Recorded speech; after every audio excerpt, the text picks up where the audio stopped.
시편에는 여호와 시편에 있죠. 여호와는 언약의 하나님이죠. 언약은 하나님과 법적으로 관계를 맺는 것, 계약에 의해서 관계를 맺는 거죠. 언약에는 두 가지가 있다고 그랬죠. 첫째는 쌍무 언약이 있어요. 쌍방이 다 언약을 지켜야 돼요. 그래서 언약의 조건이 있어요. 한쪽이 언약을 깨면 깨져요. 양쪽이 다 언약을 지켜야 언약이 존재하는 거죠. 아담 언약은 어때요? 만약 선악과를 먹으면 죽는다. 조건이 있어요. 선악과를 먹으면 안 되는 거죠. 그리고 신의 산 언약이 있어요. 조건적 언약이에요. 아담 언약이 깨짐으로 하나님과 우리의 관계가 깨져버렸죠. 신의 산 언약이 깨짐으로 이스라엘 백성과 하나님과의 언약이 깨져버렸죠. 근데 여기서 끝나면 큰일 나는 거죠. 그래서 편무 언약이 있어요. 이것은 한쪽이 지키면 되는 거예요. 조건이 없어요. 무조건적 언약이고요. 하나님이 일방적으로 지켜주기 때문에 은혜 언약이에요. 아담 언약으로 신의 산 언약으로 언약이 파기됐는데 하나님은 편무 언약 일방적으로 언약을 맺으시고 그 언약을 지키시기 때문에 언약 회복 사역, 이 언약 회복 사역이 바로 구속사예요. 하나님이 언약 회복을 위해서 두 보혜사를 파송하셨는데요. 첫째는 피보혜사 예수 그리스도시죠. 십자가 피로 죄 제거를 하시고 부활로 사망 제거. 두 번째 기름 보혜사이신 성령께서 오셔가지고 인치신 성령의 내주죠. 인치심으로 구원을 보증하셨죠. 십자가와 부활로 죄와 사망에서 해방되었을 뿐 아니라 성령의 인치심으로 우리는 구원이 보증되게 된 것이죠. 중요한 것은 주제죠. 시편 이거는 선민 구원입니다. 6월절 어린 양 피 바르기로 이루어졌죠. 그리고 이것은 신약에서 성취가 됐죠. 6월절에 예수 그리스도의 십자가 피로 성취가 됐습니다. 두 번째 중요한 것이 구조예요. 이거는 출애굽기에 매치를 시켜 본다면 42편에서 53편은 구원, 피로 구원이죠. 단회적이고 칭의입니다. 양자가 된 거죠. 두 번째는 54에서 59는 광야 훈련이에요. 광야 훈련은 딴 말로 하면 믿음 훈련이죠. 단회적이 아니고 계속적, 그리고 성화에 속합니다. 60에서 65장은 신해산 언약, 한쪽이 깨면 깨집니다. 조건적 언약이죠. 네 번째는 66장에서 72장, 이것은 성막 건축이에요. 성막은 뭔가요? 하나님 집이죠. 하나님의 집을 짓는다는 얘기는 임마누엘 하나님, 하나님이 그의 백성 가운데 임재하시는 거죠. 세 번째 그림입니다. 그림은 한눈에 보도록 한 거예요. 왜 한눈에 보는 것이 중요한가? 하나님은 우리에게 구원의 비밀을 주시는 이 성경을 가장 쉽게 이해하고 오래 기억할 수 있도록 눈으로 보여주셨어요. 이것이 사건 계시죠? 눈으로 보고도 모르니까 설명 계시 보충해서 설명을 듣는 거죠. 이렇게 한눈에 볼 수 있도록 한 것이 그림입니다. 그래서 보시면 첫째 1번이 구원이죠. 두 번째가 광야 훈련이죠. 세 번째는 신해산 언약, 네 번째는 성막 건축. 한눈에 딱 손금을 보듯이 보고 이해하고 기억할 수 있도록 했다 하는 것입니다. 전체를 다 했으면 좋지만 전체를 다 이해하기가 어렵기 때문에 11편만 고르게 되었습니다. 42, 43편 목마른 사슴. 하나님의 얼굴을 열렬히 사모하는 마음을 목마른 사슴에 비유를 한 것입니다. 사슴은 열이 많은 짐승이라고 합니다. 열을 식히기 위해서는 물을 자주 마셔야 돼요.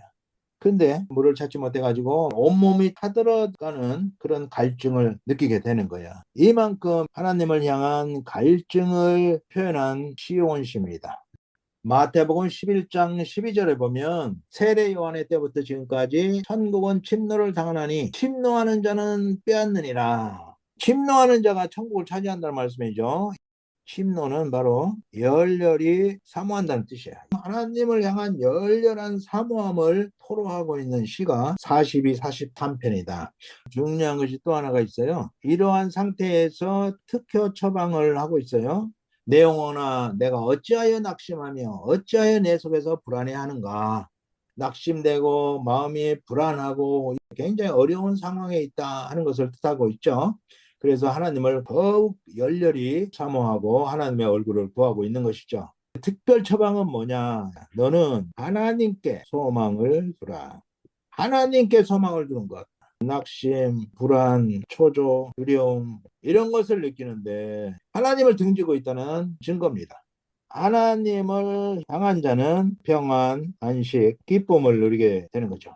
왜 그러냐? 구약적 표현에서는 하나님은 시로의 광선을 비치시는 의로운 해입니다. 우리 안에 있는 모든 불안, 공포, 두려움, 초조, 낙심 이런 것들을 다 제거시켜 버리기 때문에 우리 마음이 시원하게 회복이 되는 거죠. 구약에서는 이것을 해바라기 이렇게 표현을 했고요. 신약에서는 이분이 성육신 하셨어요. 그래서 예수 그리스도를 출발하기 히브리서 12장 3절에 믿음의 주요 온전케 하시는 이인 예수를 바라보자 이렇게 말씀하고 있습니다. 45편 왕의 혼인잔치입니다. 이 왕의 혼인잔치는 어린 양의 혼인잔치를 예언한 시입니다. 혼인잔치, 화려함, 풍족함, 신랑 신부를 칭찬하면서 사랑의 노래가 퍼져나가죠. 이러한 모든 모습을 보면서 시편의 아가서다 이렇게 표현합니다. 15절에 보면 그들은 기쁨과 즐거움으로 인도함을 받고 왕궁에 들어가리라. 왕궁 입성. 어린 양 혼인잔치 이후에 하나님 나라 입성을 예언한 것이죠. 계시록 22장 5절에 보면 다시 밤이 없겠고 등불과 햇볕이 쓸데없으니 이는 주 하나님이 그들에게 비추심이라. 그들이 세세토록 왕노릇하리로다. 하나님 나라에서 세세토록 왕노릇하게 되는 거죠. 46편에는 환난 날의 피난처. 구약에서는 도피성이 있어요. 요단 동편에 3개, 요단 서편에 3개, 6개의 도피성이 있었고요. 이 도피성은 바로 예수 그리스도의 예표입니다. 피난처라는 말이 2절과 7절에 나와 있는데요. 만군의 여호와께서 우리와 함께 하시니 야곱의 하나님은 우리의 피난처시로다. 배경을 보면요, 히스기야 때 아수리의 사네립이 18만 5천 명 군대로 쳐들어와가지고 예루살렘 성을 포위하고 항복하라고 윽박지르고 있는 상황에서 왕과 백성들이 기도를 하죠. 기도 응답으로 사네립 군대가 완전히 시체가 되어버린 거예요. 이 사건을 배경으로 한다고 설명해 주고 있습니다. 마태복음 28장 20절에는 세상 끝날까지 우리와 항상 함께 하시겠다고 마지막 말씀을 하십니다. 예수 그리스도가 우리의 피난처고 도피성이 되시는 거죠. 중요한 말씀을 또한 해주시고 계신데요. 하나님이 하심. 너희는 가만히 있어. 내가 하나님 됨을 알지어다. 아무것도 하지 말고 가만히 있으라고 이렇게 말씀해주고 있어요. 율법과 복음. 율법은 내가 해야. 율법 종교를 행위 종교라고 합니다. 조건적 구원이죠. 복음은 뭐냐? 하나님이 하시는 거예요. 은혜 종교. 무조건적 구원이에요. 모든 우상 종교는 다 율법 종교고 조건적 종교고 행위 종교입니다. 그리고 유일한 구원의 종교 기독교. 예수 그리스도께서 우리 대신 하시고 우리는 무조건적으로 은혜로 구원을 받은 것이다. 율법과 복음의 가장 큰 차이라고 할 수가 있겠습니다. 51편 우슬초 정결 참회시 5번째입니다. 우슬초 요거는 박하식물이에요. 웬만한 냄새는 다 잡아버려요. 다윗은 우슬초에 비유해가지고 나의 더러운 죄의 냄새를 완전히 정결하게 나를 눈보다 희게 해주십시오 라고 간구를 하는 것이죠. 우슬초로 나를 정결하게 하소서. 내가 정하리이다. 나의 죄를 씻어주소서. 내가 눈보다 희리이다. 이렇게 간절히 호소하고 있습니다. 두 번째는 마음의 할례를 말씀하고 있어요. 마음의 할례가 필요한 것은 우리는 다 아담의 죄성을 가지고 있습니다. 이 마음의 할례를 성취하기 위해서 예수 그리스도의 십자가 피와 성령의 내주. 하나님은 이렇게 피의 보혜사와 기름 보혜사를 통해서 우리를 완전히 정결케 해 주셨습니다. 예수 그리스도의 십자가와 성령의 내주로 성취를 하셨어요. 52편은 도액의 혀입니다. 도액이라는 사람은 에돔 사람인데 사울의 목자장이었습니다. 도액의 혀가 어떤 특징을 가지고 있는가? 내 혀가 심한 악을 꾀하여 날카로운 삭도같이 간사를 행하는도다. 날카로운 삭도라고 말하고 있습니다. 사울이 다윗을 죽이려고 하니까 노베 간 거예요. 노베는 제사장들이 살 수 있도록 제사장들에게 땅을 준 곳이에요. 대제사장인 아히멜렉에게 부탁을 해가지고 진설병을 먹었습니다. 그리고 사울의 칼로 무장을 했어요. 근데 도액이 이것을 숨어서 겨웠어요. 그래가지고 사울에게 고발을 합니다. 그랬더니 사울이 화가 나가지고 제사장 86명을 다 죽이라. 가족도 다 죽여라. 가족까지 한다면 약 350명. 학살 사건을 배경을 하고 있습니다. 참으로 비참한 배경을 가지고 있기 때문에 비탄시로 분류가 되어야 함에도 불구하고 지혜시로 분리가 되어 있습니다. 왜 지혜시로 분리를 했을까? 모든 사람에게 교훈을 주는 거죠.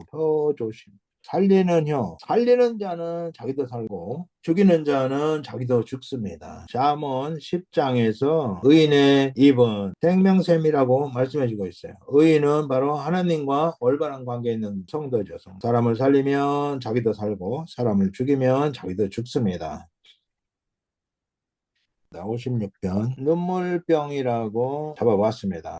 나의 눈물을 주의 병에 담으소서. 사울이 죽이려고 하니까 유대 땅에는 더 이상 도망갈 곳이 없는 거예요. 가는 곳마다 사울에게 고발을 해가지고 다윗을 죽이려고 하니까 이제는 숨을 곳이 없어가지고 블레셋 땅으로 도망갔는데 그곳에서도 알아보고 다윗을 죽이려고 하니까 굉장히 힘든 거죠. 그런 상황에서 신앙 고백을 하는 거죠. 사람이 내게 어찌하랴? 하나님께서 함께 하시는데 사람이 내게 어찌하랴? 내가 하나님을 의지하였은즉 두려워하지 아니하리니 사람이 내게 어찌하랴. 에브리서 13장 6절에서도 같은 말씀을 하고 있어요. 주는 나를 돕는 이시니 내가 무서워하지 아니하겠노라. 사람이 내게 어찌하랴. 두 번째는 눈물병. 유리자로 살아가면서 얼마나 많은 눈물을 흘렸겠습니까? 유리자의 한식을 눈물병으로 표현을 한 것입니다. 나의 유리함을 주께서 개수하셨사오니 나의 눈물을 주의 병에 담으소서. 다윗이 사울을 피해서 10년의 도망자 생활을 통해서 얼마나 한식이 쌓이고 눈물을 많이 흘렸을까. 이런 다윗의 눈물이 시편 18편 사울이 하나님의 심판으로 죽음을 당하고 자유를 얻게 된 때에 지은 시입니다. 나의 힘이 되신 여호와여 내가 주를 사랑하나이다. 하나님께 감사 찬양을 드리는 찬양시가 되죠.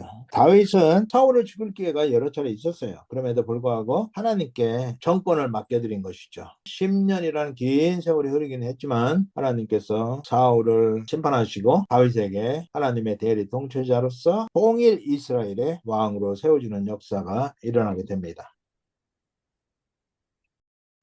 62편 입김 인생, 다른 말로 하면 허무 인생이죠. 아 슬프도다. 사람은 입김이며 인생도 속임수이니 겨울에 달면 그들은 입김보다 가벼우리로다. 입김보다 가벼운 인생.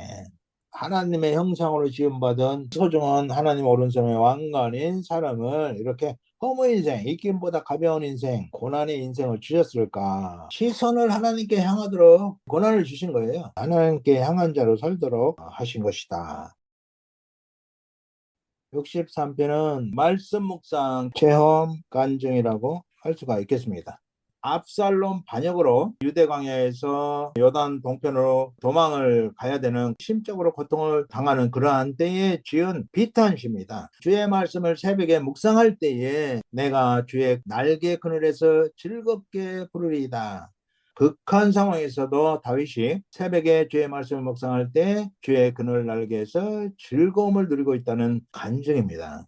기독교는 말씀의 종교입니다. 요한복음 1장 1절에 보면 태초에 말씀이 계시니라 그 말씀이 하나님과 함께 계셨으니 그 말씀은 곧 하나님이시다. 말씀은 곧 하나님입니다. 그렇기 때문에 이 말씀을 떠나서는 하나님을 만날 수가 없고요.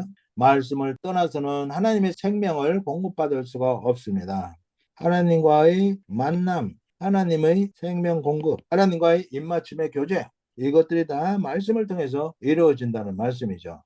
에스겔 37장에 보면 에스겔 골짜기의 마른뼈는 바벨론 포로촌에 있는 이스라엘 백성들을 상징하는 것입니다. 또한 예수 그리스도 안에서 영적으로 이스라엘 된 우리를 포함하는 거예요.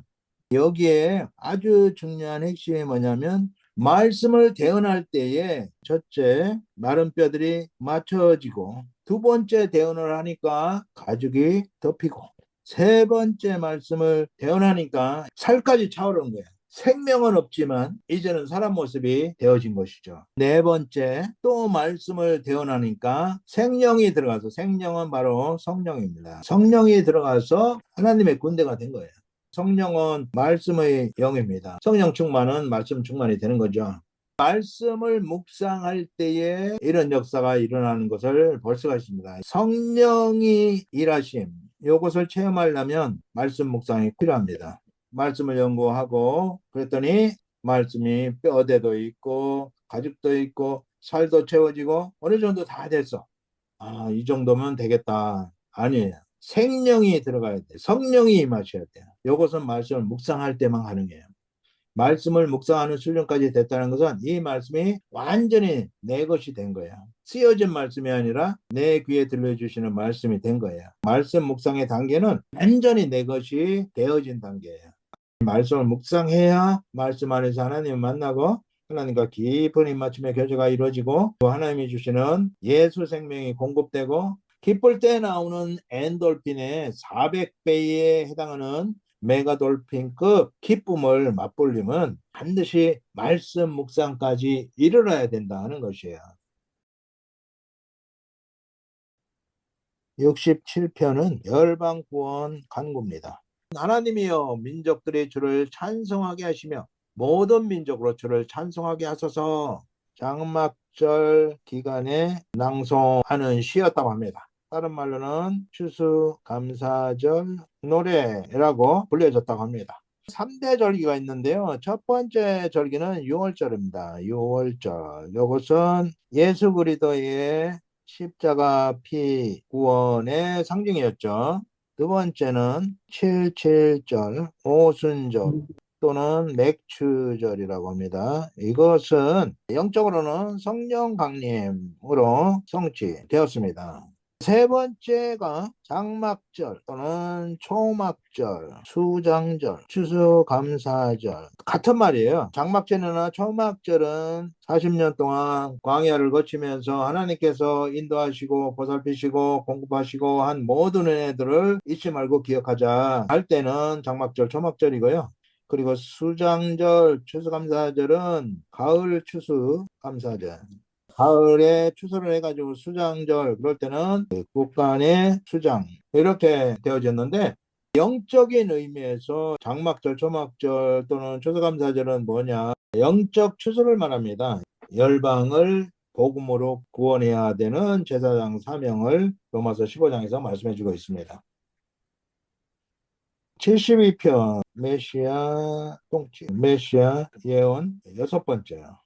그가 주의 백성을 공의로 재판하며 첫 번째는 하나님의 완전한 공의가 실현되는 것을 말씀해 주고 있습니다. 다윗 언약은 자손들을 통해서 그 왕권이 영원하리라 그런 예언을 사무엘하 7장 12, 13절에서 말씀해 줬는데 계승된 왕들은 하나님의 주권적 통치가 실현되도록 해야 되는 의무가 있습니다.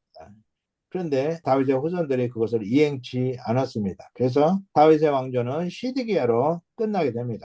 그러나 하나님의 언약이 무효화되지 않았기 때문에 다윗의 후손으로 오신 예수 그리스도를 통해서 정치가 되게 됩니다. 메시아의 통치는 범세계적이고 장애물을 다 뛰어넘는 초월적 통치입니다. 예수 그리스도께서 귀신을 쫓아내고 소경이 보며 안전뱅이가 걷고 죽은 자가 살아나며 가난한 자들에게 복음이 전파돼서 전 세계에 복음이 확산되고 완전한 회복을 이루는 모습을 보여줬습니다. 초월적인 회복이 일어나게 하시는 거죠. 예수에 대해 재림은 모든 악 제거를 하시고 혼인잔치를 하시고 하나님 나라 상속으로 모든 구속사를 완료하게 되는 것이죠. 모든 구속사의 완성을 선포한 것이 회조 21장 7절 하나님은 하나님이 되시고 우리는 그의 아들 양자가 되는 것입니다. 양자는 친자와 동일한 권리를 가집니다. 예수께서 왕노릇 하시듯이 우리도 세세토록 왕노릇 하는 그런 동일한 축복이 주어진다는 것이죠. 메시아 통치를 끝으로 이권을 마치고 있습니다.